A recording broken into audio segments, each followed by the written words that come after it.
사도신경으로 우리 신앙 고백하도록 하겠습니다. 나는 전능하신 아버지 하나님 천지의 창조주를 믿습니다. 나는 그의 유일하신 아들 우리 주 예수 그리스도를 믿습니다. 그는 성령으로 잉태되어 동정녀 마리아에게 나시고 본디오 빌라도에게 고난을 받아 십자가에 못 박혀 죽으시고 장사된 지 사흘 만에 죽은 자 가운데서 다시 살아나셨으며 하늘에 오르시어 전능하신 아버지 하나님 우편에 앉아 계시다가 거기로부터 살아있는 자와 죽은 자를 심판하러 오십니다. 나는 성령을 믿으며 거룩한 공교회와 성도의 교제와 죄를 용서받는 것과 몸의 부활과 영생을 믿습니다. 아멘. 지금부터 부활절 넷째 주일 예배 하나님 앞에 올려드리도록 하겠습니다.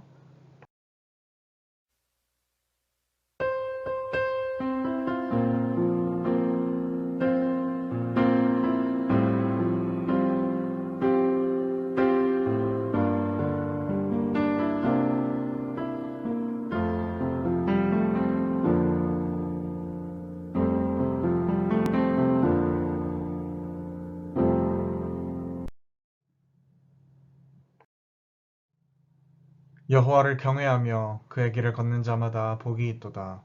내 집 안방에 있는 내 아내는 결실한 포도나무 같으며 내 식탁에 둘러앉은 자식들은 어린 감람나무 같으리로다.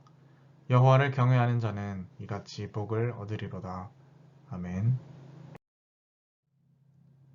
하나님 아버지, 오늘도 복된 주일 주님 전에 나와 예배할 수 있게 하심을 감사드립니다.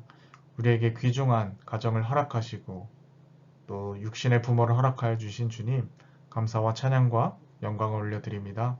예배하는 이 시간 우리 마음 가운데 부활 소망이 넘치게 하시고 각 가정 가운데 평안을 더하시어 저희가 주 안에서 화목함을 이루어가게 하여 주옵소서. 이 시간 성삼위일체 하나님 홀로 영광 받으실 줄 믿사오며 이 모든 말씀 예수님의 이름으로 기도드립니다. 아멘. 성시교도 가도록 하겠습니다. 여호와는 나의 목자시니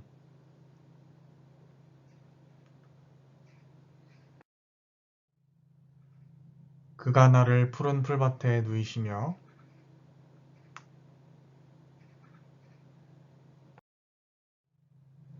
내 영혼을 소생시키시고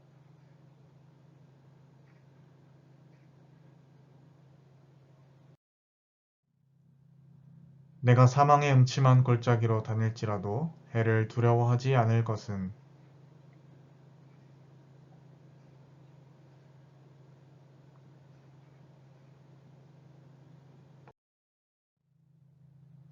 주께서 내 원수의 목전에서 내게 상을 차려주시고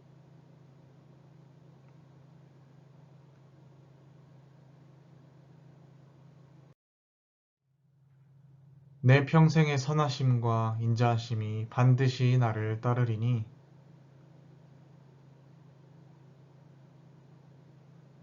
아멘. 한 주간을 돌아보며 공동으로 낭독하며 드리는 기도의 시간입니다.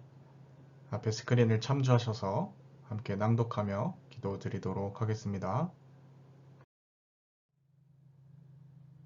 하나님 아버지, 주님께서는 신앙생활하는 저희에게 이 땅에서 복을 받으며 장수할 수 있는 길이 어디에 있는지를 확실하게 보여주셨습니다. 내 아버지의 말에 순종하고 너를 낳은 어머니를 기쁘게 하면 이 땅에서 잘되고 형통하리라는 약속의 말씀을 주셨습니다. 하지만 저희는 하나님께서 주신 복된 길을 외면하고 부모님을 거역하며 살았습니다. 부모에게 근심거리가 되기도 하였으며 안부를 전하는 일에조차 인색할 때도 많이 있었습니다. 주님, 부모님을 향해 배은망덕했던 저희들을 용서해 주옵소서. 이제 진정으로 부모를 공경하며 주님을 더욱 섬기는 복된 삶을 살게 하여 주옵소서. 예수님의 이름으로 이 고백의 기도를 드립니다. 아멘. 한 주간을 돌아보며 하나님과 나만 하는 개인적인 죄들을 고백하고 참여하는 시간 갖도록 하겠습니다.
진심으로 하나님 앞에 자신의 죄를 뉘우치고 또 참회하며 용서를 구하는 자에게 주시는 하나님 용서의 말씀 다 함께 봉독하도록 하겠습니다. 나, 곧 나는 나를 위하여 내 허물을 도말하는 자니 내 죄를 기억하지 아니하리라. 아멘. 예수 우리 왕이여 함께 찬양 드리도록 하겠습니다.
오늘 하나님께서 우리에게 주신 말씀은 요한복음 10장 22절에서부터 30절까지의 말씀입니다.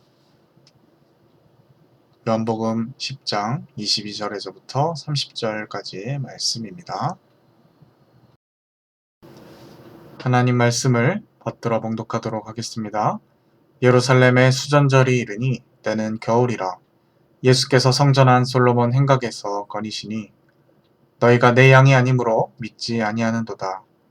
내 양은 내 음성을 들으며 나는 그들을 알며 그들은 나를 따르느니라. 내가 그들에게 영생을 주노니 영원히 멸망하지 아니할 것이요 또 그들을 내 손에서 빼앗을 자가 없느니라. 그들을 주신 내 아버지는 만물보다 크심에 아무도 아버지 손에서 빼앗을 수 없느니라. 나와 아버지는 하나이니라 하신대. 아멘. 오늘 말씀 군사부 삼위일체라는 제목으로 함께 말씀 나누도록 하겠습니다. 네, 여러분 한 주간도 평안히 잘 지내셨습니까? 오늘은 어버이 주일인 동시에 부활절 넷째 주일로서 우리가 함께 예배 드리고 있습니다. 제목이 오늘 좀 독특하죠? 군사부 삼위일체라고 제가 지어 보았는데요. 먼저 이 군사부에 해당하는 이 말은 군사부일체에서 가져왔습니다. 군사부일체라고 하면 직역했을 때 임금과 스승과 부모는 하나다라는 뜻을 가지고 있습니다. 자, 이 말은 소학편에 나오는데요. 여기서 일체라는 말의 정확한 뜻은 임금을 모시듯 스승도 모시고 부모도 모셔야 한다, 이런 의미라기보다는 이 나라는 존재를 있게 하는데, 나라는 존재를 이루게 하는 데 있어서 임금과 스승과 부모의 은혜는 하나다, 동일하다, 이러한 의미라고 합니다. 그래서 굳이 표현하자면 군사부일체에서 일체라고 하는 것은 권위에 있어서의 동일성이 아니라 은혜의 동일성이다 라고 표현해 볼 수 있을 것 같습니다. 제가 이 말을 좀 더 정확하게 여러분들에게 소개해 드리기 위해서 준비를 하면서 검색을 하고 또 이러한 자료를 찾아보았을 때 왜 굳이 이 권위가 아니라 은혜의 동일성이다 라는 것을 밝혀서 사람들에게 알려주었을까? 마치 교정이라도 해야 되는 것처럼 그렇게 알려주었을까 생각을 해보면 아마도 우리 사회가 포스트 모던 사회로 진입하면서 기존의 부당한 권위 체계에 대한 의문을 던지고 그래서 그것이 합당하지 않다라고 생각했을 때 해체하는 것에 보다 관심이 있지 않기 때문에 그런 것이 아닐까라는 생각을 해보게 됩니다. 그러니까 우리 사회가 정말 무조건적인 어떤 권위에 복종하고 순종하는 기존의 그 사회적 문화를 넘어서서 정말 그러한가? 정말 이 권위가 우리가 복종해야 하는 그러한 마땅한 권위인가? 이렇게 검증해보고 만약에 그렇지 않다면 가차없이 그것을 해체하는 그러한 문화가 우리 안에 자리 잡기 시작한 그 탓이 아닐까 생각해 보는 것이죠. 여러 가지 이유가 있을 것입니다. 선생님들에 대한 일부 부정한 분들의 어떤 몰지각한 폭력성 이런 것이 원인일 수도 있겠고요. 부당하게 촌지를 받거나 선생으로 하는 어떤 권위라는 갑질 이런 것에 대한 어떤 반향일 수도 있는 것이죠. 자, 여기에 그림이 하나 있습니다. 나름 유명한 그림인데요. 단원 김홍도 선생님의 서당이라는 이 그림입니다. 아마 다들 한 번씩 봤을 거라고 생각이 듭니다. 자, 이 그림 안에서 이 스승, 훈장님이죠. 이 훈장님은 말을 듣지 않는 제자를 이미 회초리로 훈계를 한 것 같고요. 그리고 그 울고 있는 제자를 안쓰러운 마음으로 바라보고 있는 것 같아 보입니다. 그리고 다른 나머지 학생들은 훈장님 말 안 듣더니 고소하다. 마치 이런 표정으로 익살스럽게 웃고 있는 것 같고요. 나름 재미있는 그림이죠. 자, 이 그림, 그리고 이 그림이 통용될 당시의 문화, 여기서의 전제는 이 훈장은 스승으로서의 기본적인 권위를 가지고 있고 제자를 충분히 체벌까지 혼을 낼 수 있다는 당시의 사회상을 반영한다라는 것입니다. 그런데 요즘은 아예 그 체벌 자체가 금지되어 있죠. 그래서 앞에 그림을 패러디한 그림이 나오고 있다고 합니다. 그것이 바로 이 그림이죠. 네, 재밌지 않습니까? 물론 이 체벌이 저는 옳다라든지 스승의 권위는 짓밟혀도 된다든지 이런 이야기를 드리고자 하는 것은 전혀 아닙니다. 중요한 것은 이제 시대 자체가 기존의 권위에 대한 순종 자체의 의문을 가지고 정당하지 않은 것은 해체하기 시작한다. 그러한 우리가 시대, 문화 속에 들어와 있다라는 것이죠. 물론 부당하게 체벌을 가하고 촌지를 받는 등의 행위를 스승의 권위라는 그런 명목으로 정당화할 수는 없을 겁니다. 그러나 그렇다라고 해도 이 해체가 계속되다가 보면 오히려 교권이 땅에 떨어졌다라는 지적도 같이 나오고 있는 것이 아닌가 그런 생각도 해보게 되는 것이죠. 제가 이 말씀을 왜 드렸는지는 우리가 함께 말씀을 살펴보면서 같이 확인해 보았으면 좋겠습니다. 오늘 말씀을 실제로 살펴보면 가볍게 등장하는 내용 가운데 이와 비슷한 권력에 대한 해체, 권력에 대한 도전, 그리고 해체에 대한 시간적 배경, 이것이 가장 우리가 함께 읽은 첫 절에 등장하고 있습니다. 그것이 바로 수전절에 대한 것인데요. 이 수전절이라는 것은 유대인들이 안티오쿠스 4세에 의해서 더럽혀졌던 성전을 되찾아 다시 하나님께 봉헌한 것을 기념하는 절기입니다. 조금 더 풀어서 설명을 해드리면 이 마케도니아 왕인 알렉산더 대왕, 이 알렉산더 대왕이 죽은 이후에 제국이 넷으로 쪼개지게 되는데 그 중에 하나가 바로 이 프톨레미 왕조였고요. 유대인들은 처음에 바로 이 프톨레미 왕조의 지배를 받게 됩니다. 그런데 나중에 이 전쟁을 치르면서 셀류쿠스라는 왕조가 유대를 지배하게 되고 마는데요. 문제는 바로 여기에서 시작이 되었다라는 것이요. 이 셀류쿠스 왕조는 강력한 헬라화 정책을 펼치게 되면서 기존 문화들을 이제 배척을 넘어서 핍박하기 시작했다라는 겁니다. 그러면서 유대인들이 가지고 있던 이 유일신 사상, 그들의 문화, 종교까지 같이 핍박하게 되는 것이죠. 이스라엘 성전의 제단에 제우스 신상을 세우고 그것을 숭배하게 하곤 했습니다. 그리고 유대인들이 하나님 앞에 드리는 그 제사 역시 못 드리게 아예 칙령을 내려버리기도 하고요. 그러니까 유대인들 입장에서는 선을 넘은 겁니다. 선 넘은 짓을 한 거예요. 기존에도 물론 여러 차례 이스라엘이 그렇게 강대국이 아닌 탓에 제국으로부터 식민 지배를 여러 차례 받긴 했지만 사실 이 정도로 지배하지는 않았거든요. 그런데 이제 분노에 찬 이들이 이 선 넘었다 라고 생각하는 이들이 이제 힘을 모아서 독립투쟁을 하게 됩니다. 그래서 이 성전을 탈환하게 됩니다. 그래서 이것이 유대인들이 오늘날까지 지키는 절기가 되었습니다. 그리고 그것을 하누카 혹은 수전절이라고 부르는데요. 이날에 유대인들은 촛대에 불을 붙이면서 그날의 성전 탈환과 다시 찾은 성전을 축하하면서 기뻐하게 되었다라고 합니다. 그래서 정말 간단하게 요약하면 수전절은 부당한 권력에 맞서서 성전을 정화한 사건이었다라고 표현해 볼 수가 있겠죠. 유대인들에게 아주 기쁘고 즐거운 날일 수밖에 없을 겁니다. 자, 이 부당한 권력에 의문을 제기하고 저항해서 해체시켰습니다. 그것 자체로 아주 좋은 일이라고 할 수가 있겠죠. 자, 이 수전절이 계속해서 매년마다 반복되고 또 지켜질 때 유대인들 내부의 분위기가 어떻겠습니까? 당연히 민족의식이 고취되고 우리가 어서 이 로마 제국 또한 몰아내야 되지 않겠냐, 이런 어떤 분위기가 물씬 풍기고 있겠죠. 거의 유대인들 버전의 광복절인 겁니다. 오늘 이 본문 말씀은 바로 그 수전절에 예수님께서 성전에 계셨다라고 기록을 하고 있습니다. 이 유대인들은 수전절을 기념하면서 한껏 부푼 기대를 가지고 예수님께 나와서 질문을 하는 겁니다.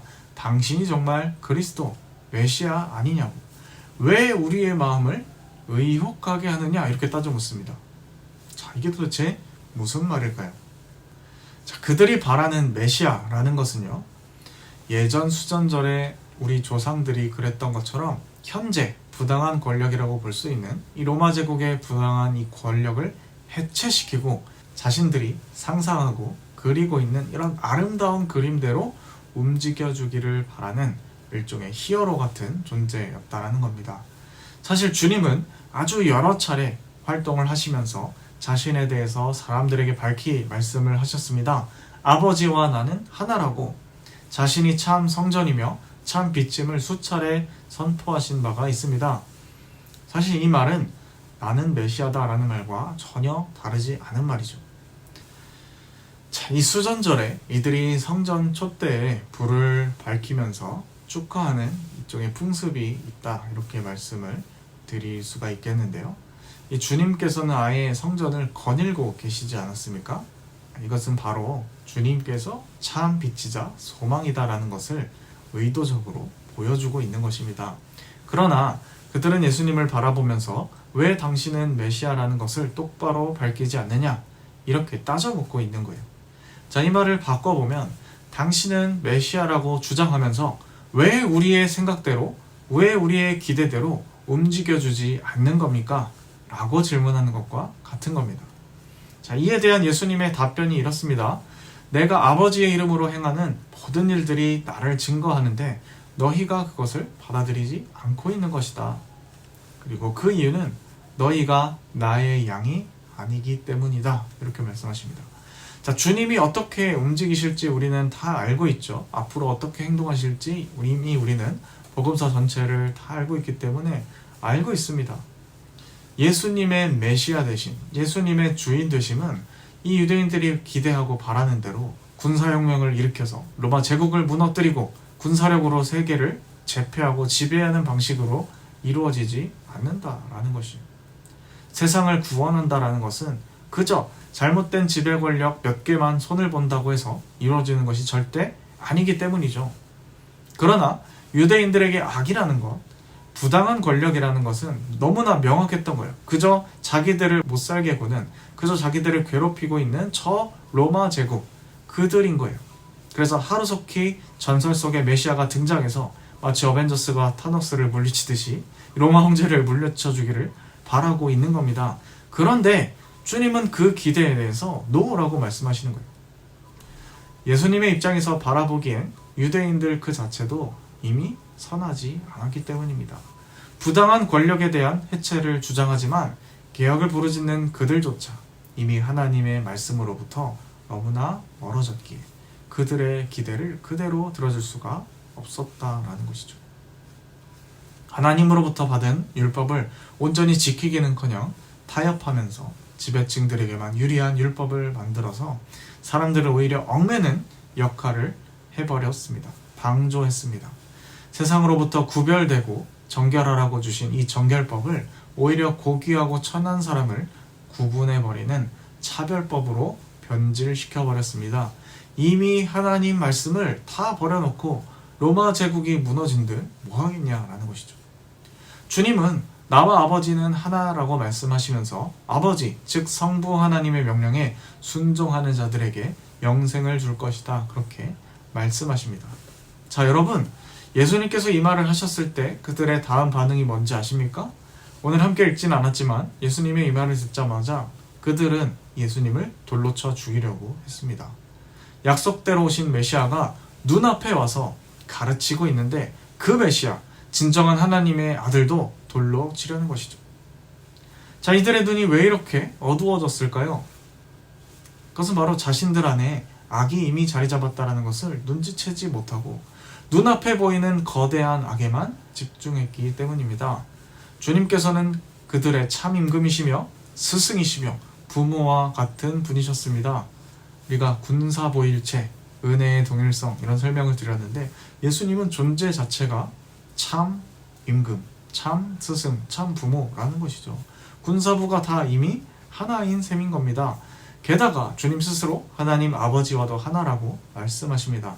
군사부 일체, 군사부의 삼위일체이신 하나님께서 그들을 가르치시고 그들에게 말씀하고 계신데 이미 오염된 눈으로 예수님을 보고 판단하니 잘못된 기대를 계속해서 투영하지만 그 기대에 부응하지 않는 예수를 심지어는 죽이려고까지 하는 거죠. 자, 여기서 예수님께서 하신 중요한 말씀이 있습니다. 내 양은 내 음성을 듣는다라는 것입니다. 굳이 그들에게 제가 여러분들에게 설명한 것처럼 자, 얘들아, 너희가 이 권위를 해체하려고 하다 보니까 로마 제국이 나쁜 건 알지만 너희 안에 하나님께 불순종하는 이러저러한 잘못들이 사실 있지 않냐. 그거는 좀 인정해야 되지 않냐. 그러니 그것은 좀 인정하고 회개해야 돼 라고 말하는 대신에 너희는 내 양이 아니다 라고 말씀하셨다라는 것이죠. 자, 여러분, 이것이 무엇을 의미하겠습니까? 말 그대로 너희는 진정한 하나님의 백성이 아니다 라는 것입니다. 하나님의 자녀가 된다라는 것은 그들이 처해 있는 상황에서 일부를 고치고 개혁하는 방식으로 얻을 수 있는 어떤 자격 요건 같은 것이 아니라 하나님의 전적인 은혜로 완전히 새로운 차원의 변화를 통하여서 받는 은혜라는 것이.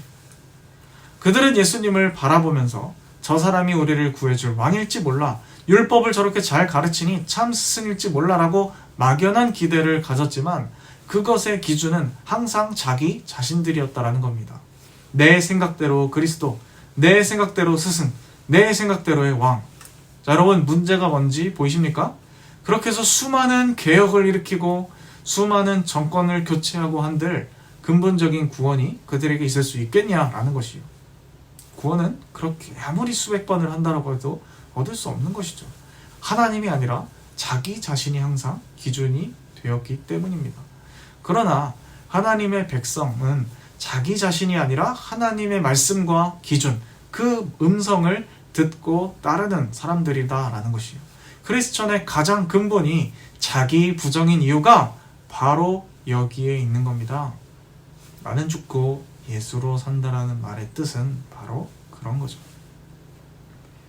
자, 저는 요즘 자칭 그리스도인, 크리스천들이라고 하는 사람들의 이 극혐인 모습들을 참 많이 바라보게 됩니다. 자기가 예수 믿는데 탈세하고 내가 어디 장로인데 편법으로 돈 벌어서 부자 되어놓고 11조 이만큼 한다라고 남들에게 떠벌리듯이 자랑합니다. 말로는 어떤 종교적인 미사여구를 쓰는 거죠.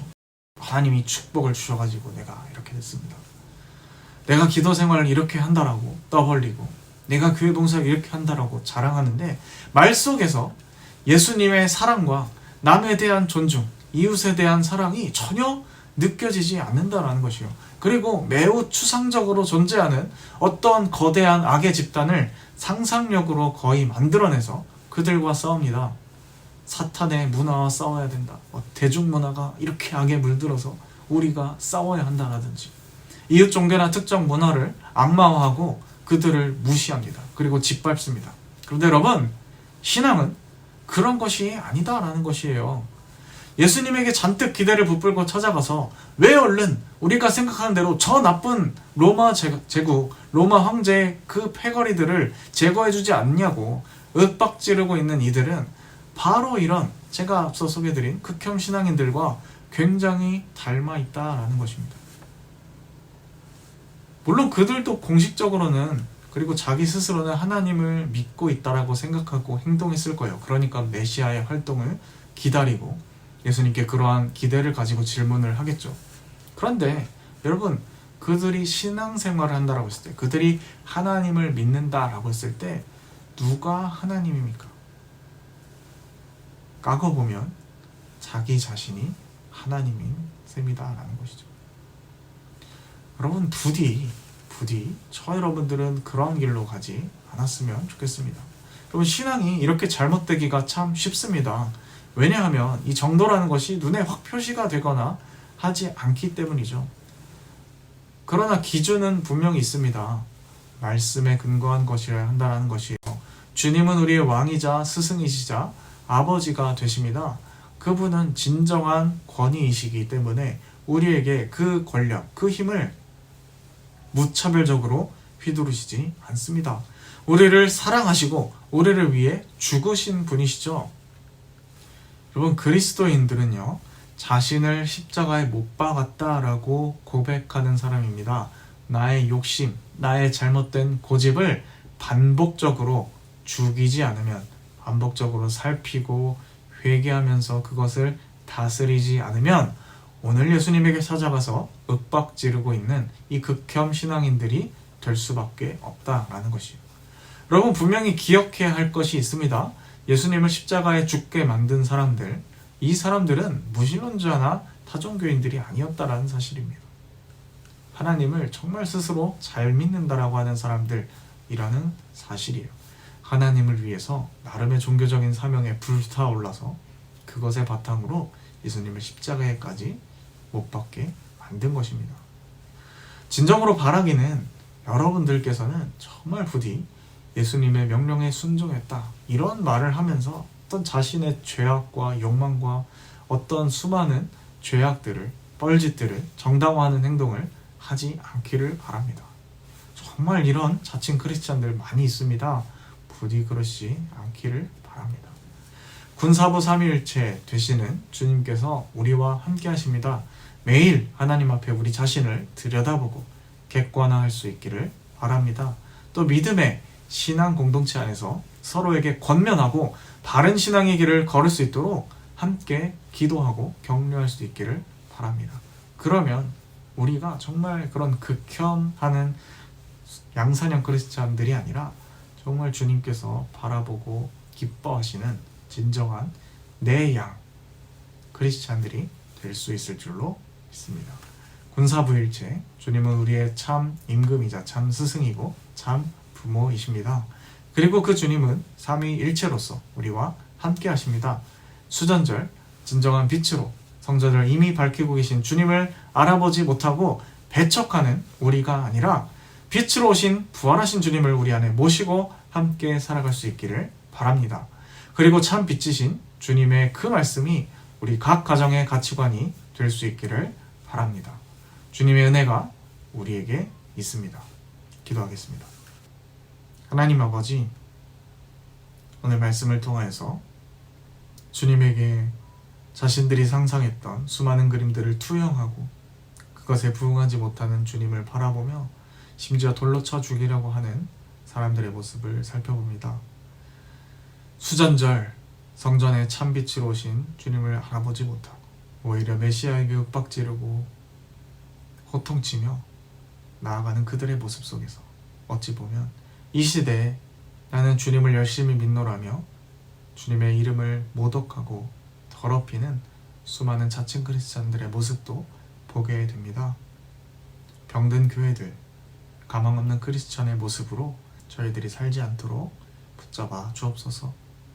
우리의 진정한 임금 되시며 참 스승 되시며 우리 부모와 같은 존재이신 주님을 오롯이 섬기며 그 가르침, 그 말씀을 우리 중심으로 모시며 그렇게 우리가 엇나가지 않고 주님께서 기뻐하시는 정도를 걸을 수 있도록 인도하여 주옵소서.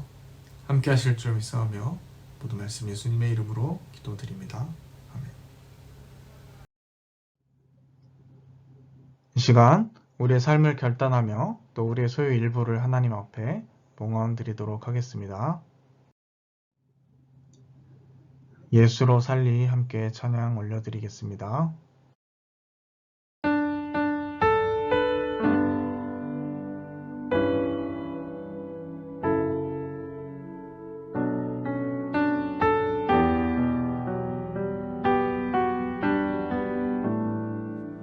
계절은 흐르고 꽃은 피고 져도 시들지 않은 생명이 있네. 바랄 수 없었던 죄인인 나에게 생명의 주님 자신을 주셨네.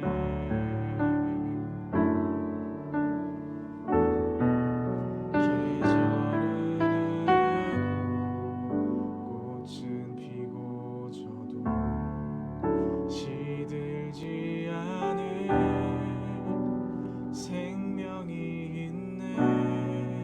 바랄 수 없었던 죄인인 나에게 생명의 주님 자신을 주셨네.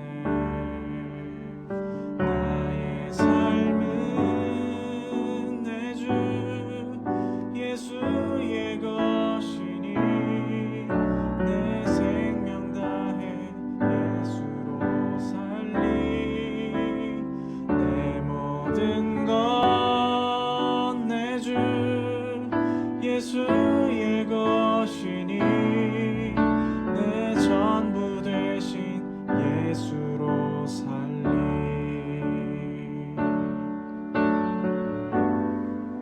바람이 스치듯 삶은 지나가도 꺼지지 않은 소망이 있네. 그 길을 떠나서 헤매는 자들이 주를 찾도록 나 살기 원하네. 나의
하나님 아버지, 오늘도 주님 전에 나와 주님의 이름을 높이고 찬양하며 귀한 말씀을 통해 깨닫게 하심을 감사합니다.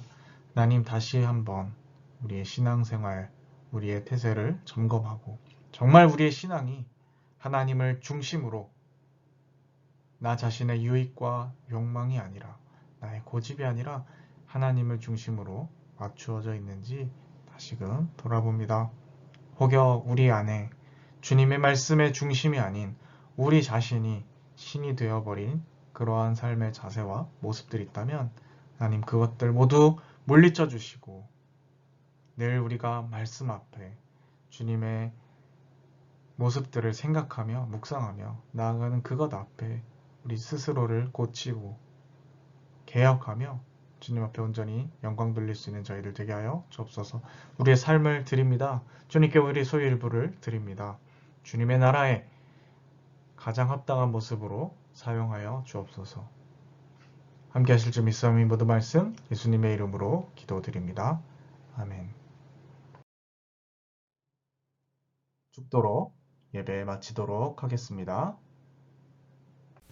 지금은 우리 구주 예수 그리스도의 은혜와 하나님 아버지 극진하신 사랑하심과 성령의 인도 역사 충만케 하심이 오늘 함께 말씀을 듣고 진정으로 주님을 따르고 바라며 말로만 크리스천, 내 생각과 내 의지와 주관을 열심히 신의 이름으로 정당화하는 그런 거짓된 신앙인이 아니라 진정으로 말씀의 거울 앞에 나 자신을 객관화하고 하나님 앞에서 이웃 앞에서 그렇게 바른 신앙생활 이어가기를 소망하는 주님의 백성들 머리머리 위에 지금부터 영원까지 함께 하시기를 축원하옵나이다. 아멘.